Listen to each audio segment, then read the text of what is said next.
রব্বুল আলামিনের কোরআনকে সে জানে যে এটা আল্লাহ রব্বুল আলামিনের কোরআন। রাসূল সাল্লাল্লাহু আলাইহি ওয়াসাল্লাম সত্য নবী এবং আমরা মুহাম্মদ আরবীর উম্মত। সবকিছু জানার পরেও কেন মানুষ আমল ছেড়ে দেয়, কেন মানুষ নামাজ পড়ে না, এটার ব্যাখ্যা নেই। আল্লাহ রব্বুল আলামিন বলতেছেন লান তামাসসানা নারু ইল্লা আইয়ামান মাদুদা। এই উম্মতের মুসলিমরা মনে করে যে তাদেরকে জাহান্নামে স্পর্শ করতে পারবে না, বরং হাতে গোনা কয়েকটা দিন, এরপর তারা আবার সেই জান্নাতে চলে যাবে। এখন তারা মনে করে নাহনু আবনাউল্লাহি ওয়া হিব্বাহু, যেভাবে ইহুদিরা মনে করেছিল যে আমরা তো আল্লাহ রাব্বুল আলামিনের সন্তান, ওয়া হিব্বাহু এবং তারই প্রিয় ব্যক্তি, সুতরাং তিনি আমাদেরকে জান্নাতে রাখবেন, জাহান্নামে ফেলবেন না। এমন ধারণাটাই আজকে উম্মতের মুসলিমের মধ্যে শিকড় কেটে বসেছে। তারা মনে করে যে মুহাম্মদ আরবী তো সুপারিশের একটা আল্লাহ রাব্বুল আলামিনের পক্ষ থেকে একটা অধিকার আছে, সুতরাং মুহাম্মদ আরবী আমাদেরকে সুপারিশ করে জান্নাতে ঢুকিয়ে দিবেন। অতএব আমাদেরকে নামাজ পড়ার দরকার নাই, আমাদেরকে হারাম থেকে বাঁচার দরকার নাই, আমরা গুনাহ করলে কোনো সমস্যা নেই। এর মাধ্যমে আজকে জওয়ালে আমালি অর্থাৎ আমল থেকে মুসলমানরা বিরত হয়ে গেছে। এর কারণে মুসলমানরা আজকে কিন্তু এই বিষয় আল্লাহ রাব্বুল আলামিন পবিত্র কোরআনে বলতেছেন ফাইদা নুফিখা ফিস-সূরি নাফখাতুন ওয়াহিদা ওয়া কুবিলাতিল আরদু ওয়াল জিবালু ফাতুক্কাতা দাক্কাতান ওয়াহিদা। হে বান্দারা মনে রাখো ফাইদা নুফিখা ফিস-সূরি নাফখাতুন ওয়াহিদা, যখন প্রথমবার শিরকে ফুঁক দেওয়া হবে ফায়াউমাইযিন ওয়াকাআতিল ওয়াকিআ, তখনই প্রথম ঘটনাটা ঘটে যাবে, অর্থাৎ কিয়ামত সংঘটিত হয়ে যাবে।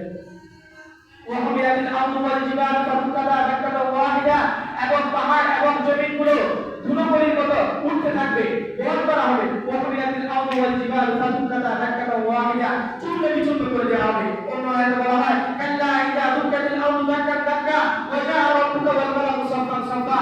মনে রাখো আল্লাহ রাব্বুল আলামিন এই পাহাড়কে চূর্ণ বিচূর্ণ করে দেবে। এই যে লম্বা লম্বা পাহাড়গুলো, এগুলোকে রব্বুল আলামিন একবারে চূর্ণ বিচূর্ণ করে দেবে। ওয়াকুবিলাতিল আরদু ওয়াল জিবালু ফাতুক্কাতা দাক্কাতান ওয়াহিদা ফায়াউমাইযিন ওয়াকাআতিল ওয়াকিআ, সেদিকে কোরআনকারীর মতো কোরআনকারী যেটা অর্থাৎ কিয়ামতকে বুঝানো হচ্ছে এটা সংঘটিত হয়ে যাবে। ওয়ানশাক্কাতিস সামাউ ফাহিয়া ইয়াউমাইযিন ওয়াহিয়া, আকাশ বিদীর্ণ হয়ে যাবে এবং ধুলোকে তুলার মতো উঠতে থাকবে, আকাশ বিদীর্ণ হয়ে যাবে। فإذا انشقت السماء فهي يومئذ واهية وحملت الأرض والجبال فدكتا دكة واحدة يومئذ تعرضون لا تخفى منكم خافية, সেদিন তোমাদের কোনো কিছুই গোপন থাকবে না, সবকিছু তোমাদেরকে সামনে রাখা হবে। তোমাদের সামনে তোমরা যে ছোট ছোট গুনাহ করেছো সবকিছু মানুষের সামনে উপস্থাপন করা হবে, কোনো কিছু তোমাদের সামনে তোমাদের নিকট থেকে গোপন রাখা হবে না।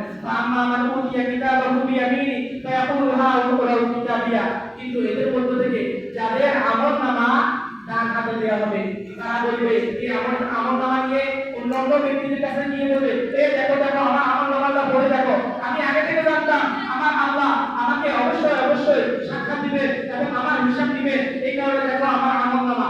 তাকে ডান হাতে দিয়ে দিয়েছে, তার তো কোনো পেরেশানি নেই, সবাইকে গিয়ে দেখাবে যে আমার আমলনামাটা দেখো। এটা কি বলবে দেখাই দেখাই আল্লাহ রাব্বুল আলামিন কোরআনে বলতেছে ইন্নী যানাতু আন্নী মুলাকিন হিসাবিয়া, সে বলবে যে আমি জানতাম অবশ্যই অবশ্যই আমাকে হিসাবের সম্মুখীন করা হবে। ফাহুয়া ফি ঈশাতিন রাদিয়া, অতঃপর সে আনন্দময় জান্নাতে সে থাকবে। ফি জান্নাতিন আলিয়া, উঁচু জান্নাতে থাকবে। কুতুফুহা দানিয়া, যেখানে ফলফুলাদি তার মাথার নিকট থাকবে, সে চাইলে ফলগুলো নিয়ে খাবে। তারপর কি আল্লাহ রাব্বুল আলামিন তাদেরকে বলবেন কুলু ওয়াশরাবু হানিআ, তোমরা আনন্দময় এবং খুশি মনে খাও এবং পান করো। কেন? বিমা আসতাবতুম ফি আইয়ামিল খালিয়া, বিগত দিনগুলোতে তোমরা কষ্ট করে আমার নিকট আমার ইবাদত বন্দেগী করেছো, এর কারণে আজকে তোমাদের এই অধিকার। এরপরে যে বললাম লান তামাসসানা নারু ইল্লা আইয়ামান মাদুদা, ইহুদিরা যে বলে আমাদেরকে জাহান্নামে স্পর্শ করতে পারবে না তবে হাতে গোনা কয়েকটা দিন, এরপরে আমাদেরকে আবার জান্নাতে দিয়ে দিবে। উম্মত মুসলিমাও এটা ভেবে বসে রয়েছে যে সব ধরনের আমল আল্লাহকে ছেড়ে দিয়ে সেই তারা বসে রয়েছে যে আল্লাহ রাসূল সাল্লাল্লাহু আলাইহি ওয়াসাল্লাম সুপারিশ করে আমাদেরকে জান্নাতে দিয়ে দিবে। আর যদি আমরা জাহান্নামে যাইও অল্প কয়েকদিন থাকবো, কারণ আল্লাহ রাসূল সাল্লাল্লাহু আলাইহি ওয়াসাল্লাম বলতেছে মান ক্বালা লা ইলাহা ইল্লাল্লাহ দাখালাল জান্নাহ, যে ব্যক্তি লা ইলাহা ইল্লাল্লাহ জীবনে একবার পড়েছে সেই জান্নাতে প্রবেশ করবে। অবশ্যই অবশ্যই আজ তো অবশ্যই সত্য, লা ইলাহা ইল্লাল্লাহ বললে আপনি অবশ্যই জান্নাতে যাবেন, কিন্তু এর আগে যে আপনি জাহান্নামে থাকবেন তা কি সহ্য করতে পারবে না? একবার মোমবাতির উপর নিজের হাতটা রেখে দেখেন না কতটুকু সহ্য করতে পারে। আল্লাহ রাব্বুল আলামিন কোরআনে পাকে কি বলতেছে দেখেন, ওয়া আল্লাহ মাকুম ইয়াকিতাবাহু বিশিমালি, যে ব্যক্তিকে বাম হাতে আমলনামা দেওয়া হবে সে কি বলবে, ইয়াকুল ইয়া লাইতানি লাম কুতা কিতাবিয়া, হায় যদি আমাকে কিতাব না দেওয়া হতো, হায় যদি আমাকে আমার আমলনামাটা না দেওয়া হতো, ওলা মাদরিয়া হিসাবিয়া, যদি আমাকে আমার হিসাবটা অর্থাৎ আমি যে গুনাহ করেছি এই গুনাহগুলো যদি আমাকে না দেওয়া হতো, আমাকে যদি না জানানো হতো আমি কি আমল করেছি দুনিয়াতে, মৃত্যুই যদি শেষ বিষয় হয়ে যেত, মৃত্যুর মাধ্যমে যদি আমি ছাই হয়ে যেতাম, মৃত্যুর পরে যদি আমাকে আর পুনর্জীবন না করা হতো, সেই কথা বলবে। আল্লাহ রাব্বুল আলামিন ফেরেশতাদেরকে কি বলবেন?